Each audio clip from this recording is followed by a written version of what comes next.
she doesn't have a head. I know. It's so funny. I'm gonna keep moving though. That's the only Abby's way. baby does have a head. Don't worry, everyone. It looks super creepy, but she does. All is good. We are back for the family feeding part two. Tabby and I ended up recording the first one, and then we realized there's such good information here that we couldn't finish it in the time needed. So we are making a part two. Sorry. And Tabby's shoulder, she just had some spit up. Look at that. This So is much. real life parenting, y'all. Well, while Tabby's dealing with a little baby spit up, I'm gonna jump right in. So if you have not watched Family Feeding Part One, please watch that because this is a continuation of that. We are on part two. So what we're going to go into is talking about reframing success. What we had talked about last time is kind of all the difficulties, the pressure we put on ourselves as parents, that society puts on us, and that really we're just trying to be as flexible and realistic as possible. And we are not searching for perfection. So I think, Tabby, when we talk about reframing success, what do you think Mhm. this means, or how do you feel here? Yeah. I think the biggest thing that comes to mind for me is basically individualized care. Like, not every kid is going to need the same thing. And so the version of success for that kid should not look like maybe what the textbooks might say it looks like, in my opinion. So I think reframing success is really understanding like what are actually realistic expectations for my family right now. And so you talked about that, Tina, with your spouse traveling and how that has made you readjust feeding expectations and your kids that have different feeding needs, preferences, neurodivergence, like all of these things. So I think it is really, really so important to make sure that your success does not look like a kid who is not your kid, in my opinion. So, and I think that's normal for people to feel because a lot of times recommendations are really general. The recommendations are made for sweeping the population, but this is sometimes why having a dietitian or also following Instagram or social accounts that are more specific to your kid can be really helpful because there's ideas that might work great for your kid and not for another kid. And Yeah. so that would be my biggest thing is like, I just think it depends on the context before we try to spit out all these recommendations. Who's the kid? Who's the family? How are we feeling? Where do we live? What's our access level? All that kind of stuff.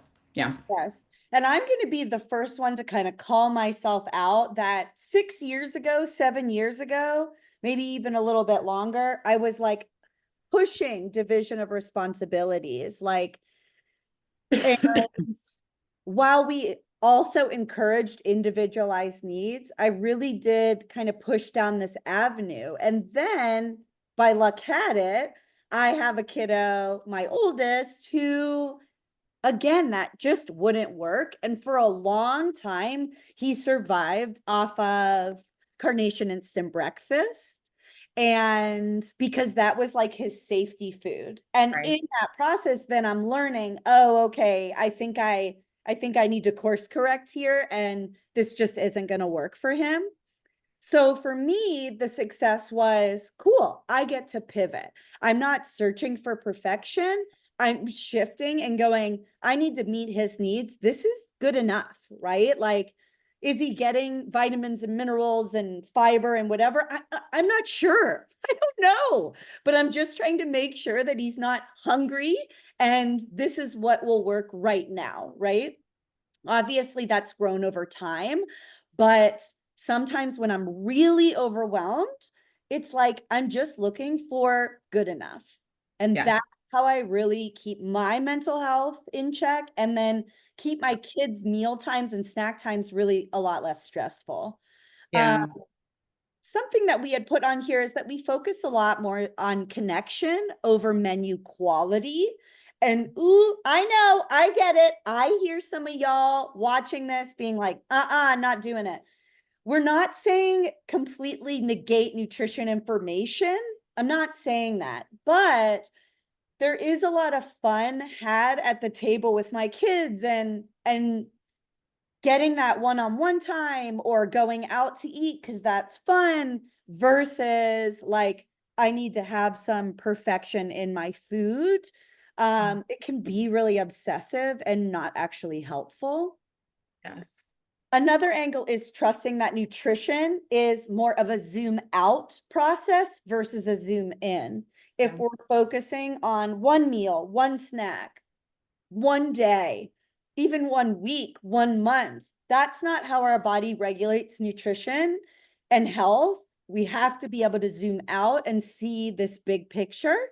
And so maybe that'll help you a little bit in reframing how you, as the viewer, your relationship with food. Yeah. Um, and then lastly, really practicing self-compassion Yep. as the parent, as the caregiver, potentially as the alpha parent who takes this on as a mental space and Yeah. owner of that. It's a Yeah. lot. And it's okay that it's hard and that you don't want to do it sometimes. I'm like right there with you. So Yeah. Yes. Literally, yes. I cannot emphasize more. Did I cut you off? I want to make sure I don't add. no, no. It Yeah. was a natural break in Yeah. conversation. Yeah. Let me just move this book. She's doing I great think job. the interesting piece is that Tabby and I both have partners that travel. And Yeah. so, Yeah. we definitely are learning the ins and outs of that for ourselves. Yep. And your kids are close together. And so it's going to be a different dynamic than potentially me. And my husband travels for a really long period of time, right? Right. So we're not saying that one size fits all, but these are just potentially some suggestions and talk. Yeah. Yeah, absolutely. And I think this makes me think of the social determinants of health. What you were saying earlier about remembering connection over menu quality, not in this extreme way where you do not care about, the ways you're feeding your kid, but I think about how many things impact our health as an individual and as a society, right? But then I think about how we teach kids that too, right? So if you're teaching a kid or from birth to however old, this starts in the home. If you're Mhm. teaching the kid to hyper focus on food, or this is the way that we are going to be a quote unquote healthy family, right? Or however you kind of want to frame that. I know the framing of that word can be just tricky for some people, but if you want to be a well-balanced family, however you want to frame it, that really matters. Like menu quality is not the only thing. We're talking social community, mom and dad or parent, however the family system is, their mental health, how the community around this kid is. And so if a person, I see this a lot, especially now, this becoming more trendy to kind of really hyper focus in on food for kids and try to almost get them to just eat quote unquote perfectly, if you will, according to who, right? But Sure. and it really is interesting to observe how it can take away from the other parts of the kid's life that are also going to make them thrive. Right. And so I think that's a really it's just kind of piggybacking off what you said about Yeah. how we don't want to focus on only one thing. We're focusing on connection. And at the end of the day, a connection with the parent who is feeding, in my opinion, is almost closely more valuable than the actual food they're consuming. I have a wiggling baby behind me. She's doing great. I'm just keeping, if you see me looking back, that's what I'm looking That's back what at. you're doing. Yeah. I Yeah. think that's great. I love that you're kind of doing some circle connection here of talking points and the social determinants of health. I think it's so important to weave that into everything that we're talking about Yeah. because it is so important. It really is how our health is kind of made up. So I think let's chat about real life tips because people are like, okay, great, that's awesome. Thanks for the validation. But then what do I do? Right. Yeah. Yeah. So, what do you think? What are some real life tips that you can offer? Ooh, I think it depends on the age and the stage, but I would say as a rule of thumb is if it's accessible to make things nutrient dense for a kid, then do that. If you can add some seeds or like, chia, hemp or flax or whatever to a PB&J or to a food that's accepted by a kid, and I will say this depends on the case, but I'm giving you my general rule of thumb. So I'm Yeah, thinking about some kids who might have a texture issue with I that. know. That's I'm like, okay. Henry'd be like, what is this? Get Right. the seeds out of here. Yeah. Yeah. That's what I'm saying. So kids like that, no, this doesn't apply Nope. for. We're Nope. talking about like maybe younger kids or maybe kids who aren't neurodivergent, right? Yeah, Um, Making things nutrient dense where possible, always offering something they like at a meal with other offerings that might be new. That's something that I think across the board is helpful, but especially in those young years, making sure that if you have a ton of new things on a plate, you have something they like and you know that they're going to eat. I love That um I also think one of my other tips around this is making sure you're like asking the kid about, not making sure, but asking the kid how they feel or think about any given food in the process of eating, but not in a way that kind of cages them in any sort of direction. So asking like open-ended questions, leaving the pressure low, but just kind of asking them how they feel about a certain food or what they think, or what do they think of the color or the texture, engaging them with the process of the food, I think is helpful. And it. then I think as well, when possible, involving the kid in the making of the food. This is really hard and kind of inaccessible. And if you can do it, it's helpful. So I still want to put it out there because it's different when a kid has made something or Yeah. helped make something. They feel like a level of ownership in it and they're pretty invested in it. So again, I know that's really not very accessible all the time, but it's still a tip I want to pass on. I always think of this one reel that I saw where it's like this grandma cooking with a toddler, and the toddler is like trying to eat the eggs and the sugar and the butter and whatever. So And the hard. grandma's like, ah, that's how it feels sometimes. And Yeah. then you get those kiddos like my daughter, where she's like, let's make these muffins. And she's so delicate and cracks the egg and doesn't get any shells and like holds the Yeah. thing. And I'm like, it's like polar opposites, right? Yep. Like there's flour and sugar and thing everywhere with my son, and with my daughter, she's like wiping the counter up. And I'm like, what is happening? So y'all just function within your own bandwidth, Yeah. but great suggestions. I love it. I also think some other practical real life tips are lower the bar. Lower the bar. I love simple and repeatable meals. Like I have my go-tos that I just rotate in and out, and it's okay if you eat the same thing week to week because that's what felt accessible to you. Yeah. Um, Serve and share. So offer variety and let the kids choose, Yeah. right? Maybe you're making a stir fry or like a taco bowl and you didn't put it together for them. They get to pick and choose and design it. And then we have division plates where it's like dividers so that potentially things aren't touching or mixed or stuff like Right. that, but you're Yeah. letting the kids kind of control.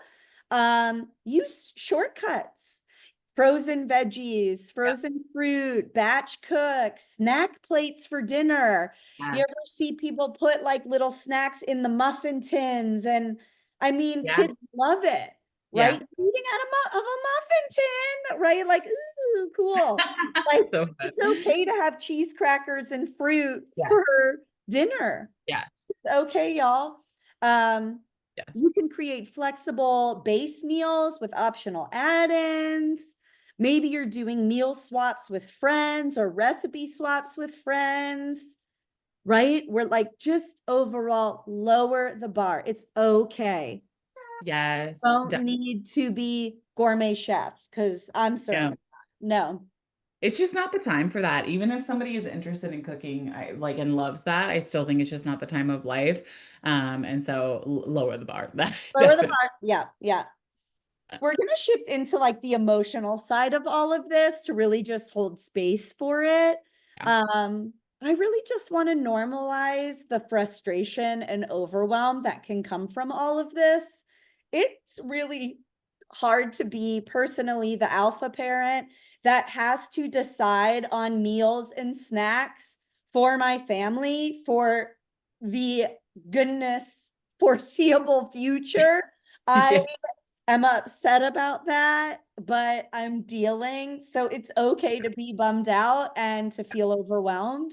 Yeah. Um, and you kind of touched on this, Tabby, but like feeding is both a physical and emotional labor, Yeah. right? And so there is like the physical output and also like the emotional connection, but also the emotional exhaustion. This is Right. real. Um, One thing that I want to bring in is that parental stress can really impact the mealtime atmosphere. Yeah. And so we do work with a lot of like neurodivergent kiddos, sensory kiddos, Yeah. kiddos that just really have a very limited food palette. And we're trying to do exposures and expansion. And what we're finding is that these kiddos that are in like a fight or flight type of state, so is the meal environment. It is a very stressful, loud, high anxiety producing environment. And so a lot of times we encourage parents to really start there, shifting the environment to be a little bit more calming, quiet, maybe Yeah. dimming the lights, turning on some gentle music or potentially no music, maybe Yeah. beach sounds. I'm not quite sure, but let's shift it a little bit, right? You can have a picnic on the ground. Like Yeah. there's ways to really change it up. Yeah. Uh, and then we cannot do this alone. We need community. So support from friends, partners, support team members like dietitians and therapists, and Yep. reaching out to the community and saying, I'm having a hard time. It's Mhm. okay. And we need community and connection to be able to get through this. Yep. So, anything 100%. to add? Look at her little. I didn't know she was gonna make a cameo, but you are. Do you She's like sitting right. what we're saying? Do you like what we're saying? You're excited to eat soon one Yeah. day. He's like, right now I only like milk. Look at Yeah, how strong her head is. it is definitely. It show for in a little bit she'll be like, boo. That's enough. Oh, yeah, the Yeah. camera's like, boop. Um, but I really just agree with you, Tina, about like normalizing the emotional part of it. I think sometimes we try, I mean, not sometimes, this is such a normal thing to do, especially in our particular society, to just skip past the emotions of how challenging it can be to be in the situation you're in and to be the person who is thinking of meals. And not that that's always us or the one partner. Sometimes it's both, sometimes it's one, but it is challenging for whoever is doing that. And I think just remembering you are not alone. There are resources, and it is okay, like you're saying, to feel overwhelmed by it. And you'll get the hang. You really will. It'll take time and flexibility and shifting in different life seasons. So, Yeah, yeah. I love I it. don't know if you hear that. Oh, I don't. Shannon's like, bam, bam, bam on the door. No, I don't. No. Speaking of kids. Um, just pure multitasking at this point. So really kind of closing it all up, we want y'all, we hope that like the key takeaway is just really compassion and flexibility, that we are feeding our kiddos and our family for the long run. And just because you're having a week or a month or even a year or two of struggle doesn't mean your kids are going to grow up and be like the worst eaters or not know how to feed themselves or Yep. they're going to be unhealthy, right? Like you're doing such a good job, and the actual like effort that you're putting in means more than anything. Yep. Um, we'd love for y'all to share some challenges and thoughts Yeah. and comments. Know that you can reach out to us. We have a lot of dietitians in the team at TLB that work with families and kiddos and of all ages and can talk through the family feeding. So we're happy to be a resource and a support. Um, yeah, and thanks for listening. Yeah. We'll see you Bye, next guys. time. Bye.